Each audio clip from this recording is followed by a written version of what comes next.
a nice untangling move, but yeah, now he's in a little bit of pressure. yeah, he might be a little bit late to the party. This might be actually a pivotal moment. Nihal not playing Rook D7. Sounds like we're making a mountain out of a molehill, but this actually could be a mountain. Nihal is taking his time. It very well could be a mountain. Could be a mountain of problems here. Yeah. He's down to 4 minutes on the clock, 2 minutes behind Wesley. It's a substantial amount of time, obviously, at this point. Oof. And a lot of questions still remain for the black position. Yeah, knight h4 is such a good practical move, and he has to figure out whether he plays knight e4 immediately. Actually, I don't mean to cut you off. I think No, you're not. I think a4 was a really good practical move. I think knight h4 was sort of expected, right? The eyes are on the f5, but a4 was an interesting move because it did nothing and yet did something. It like if Nihal plays Rook d7 after the move a4, maybe we're having a different conversation. But somehow Wesley plays a4. And why didn't he play knight h4 right away? Why did he have to include a4? It's another question. I'm actually not sure. That's the question which is circling around my mind, something we can discuss after the game. But look at Nihal's clock. Down to 3 minutes. We're still relatively early in the middle game. Yep. Nothing concrete has happened.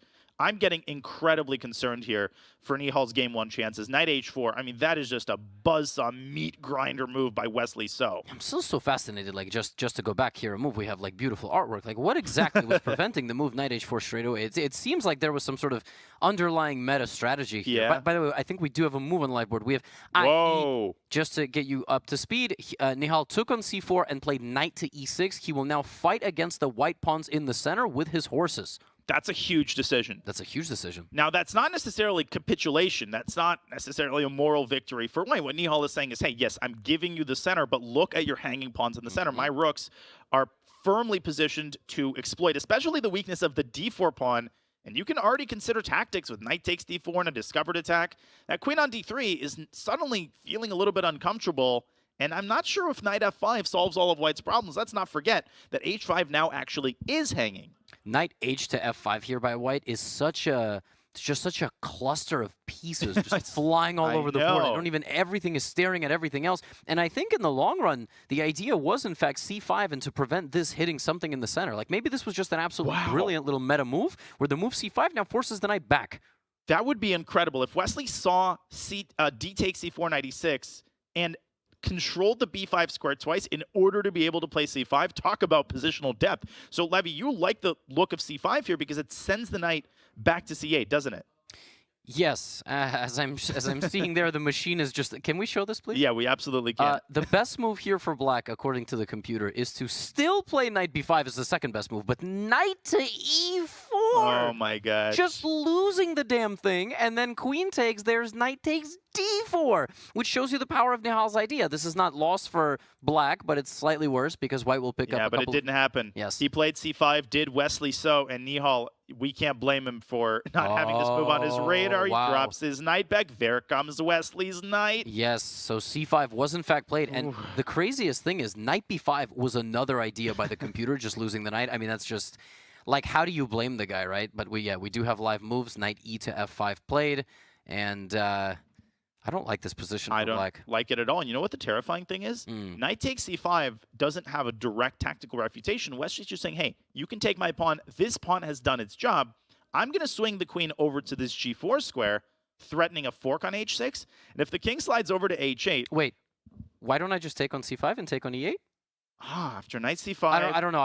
Let's put it on the computer. Let's see if computer refutes my entire existence. No, I think it's totally valid. DC. And then rook e8. Rook e8. It's refuting my never existence. Sacrifice your queen. There's apparently queen d7. Only move. Otherwise, it's completely winning for White. But computer says, no. You're right. Yeah, just queen f3 and queen g4. And yeah, White is completely winning. Yeah, because if you move your knight, there's knight e7 or rook e7. But I think White can play this in a simpler way. Queen f3.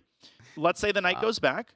Queen g4, and just look at all of these threats. And Levy, what I wanted to finish with is that here I think knight g6 check just ends the game on the spot. You jokingly mentioned this move. You knew it would make an appearance one day. Oh my gosh. Yeah, and let's just show that line down to the end. And by the way, that is on the board. Well, it's on the board. I think we should just rewind to the current position. Yes. We might see this. Yeah, we might see this. Queen f3 is a savage idea. Just ignore the loss of the pawn with the tempo. Queen to f3.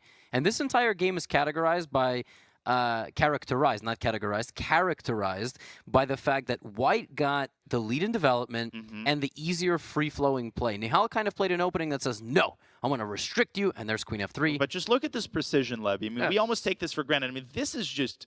He's a scientist. I mean, he's just playing with just surgical, or he's a surgeon. Whatever analogy you want to make, this game one is just amazing. Yeah, this is tremendous stuff here demonstrated by Wesley. So, and just to tie my point together, he had the early lead in development. Nihal played an opening that's very restricting, very much come at me and I'm going to defend. And he just didn't. He just didn't defend the right way. Wesley finding this critical a4 idea. There was one critical move in this game. One. The move that Nihal just played a6, and not Rook d7. He did not seize control of the position when he had a chance. Wesley lulled him to sleep. Nihal just assumed that Wesley has no follow-up, so let me also just make an improving move, toss the ball back into Wesley's court. But Wesley saw one step ahead. That was an amazing idea. 30 seconds now by Nihal. His position is completely lost. The queen is coming to g4. Levy, how can you defend with 4 pieces, technically 5 pieces, all sitting on your back rank? The knight on c8, totally out of the game. I think it's time to administer the last rites here for Nihal. And he ends up taking on e2. With the queen, which is fine. Queen takes and... Yeah, queen g4 next. Basically a pre-move. Like, you give away everything on the queen side. He doesn't care. Wesley is now up. Oh, look how quickly he played that. Yeah, like pre-moved it. He No, literally pre-moved it. A little bit dangerous. Nihal could have played queen takes h5. Yeah, oh my gosh. Queen d7. Let's not totally count him out. We have seen crazy comebacks by Nihal, but somehow I'm so pessimistic because it's Wesley So on the opposite side of the world. I was going to say the board. He's technically on the opposite side of the globe. Can you go knight g6 anyway? I think you can play just about throw that anything in there. Yeah, knight g6 is just a dagger. I mean, every feels like every. Knife. I think queen f3 was the dagger, but this is another dagger. Maybe more than one. I suppose so. Not in a basketball game, though. Hit a game when you hit a shot to take a lead late in the game, there's not 2 daggers, but I guess if it goes to overtime afterward. No, but then the first dagger wouldn't be a dagger because then it wouldn't have won the game. Anyway, back to the game. I think you should avoid knight h6 check and trading queens. I think if you do that and play rook e8, I won't necessarily make these moves, but black can then take on h6.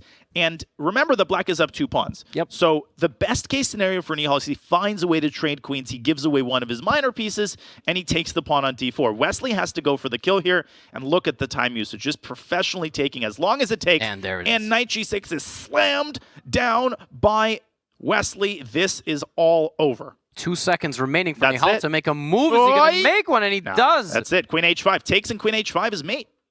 You could even play rook takes e7 and queen h5, keeping the knight as an attacker, guarding the escape square for black's king. Rook takes e7 is a disgusting. Oh, and he's going to play. You just know he's going to play rook takes e7. Rook e7, queen h5, and the king is mercilessly hunted to his doom. My God. And the craziest thing is that after rook e7 and queen h5, if black tries to give away his queen for the knight, white doesn't even take the queen. Oh, it's white on the mates board! on h8.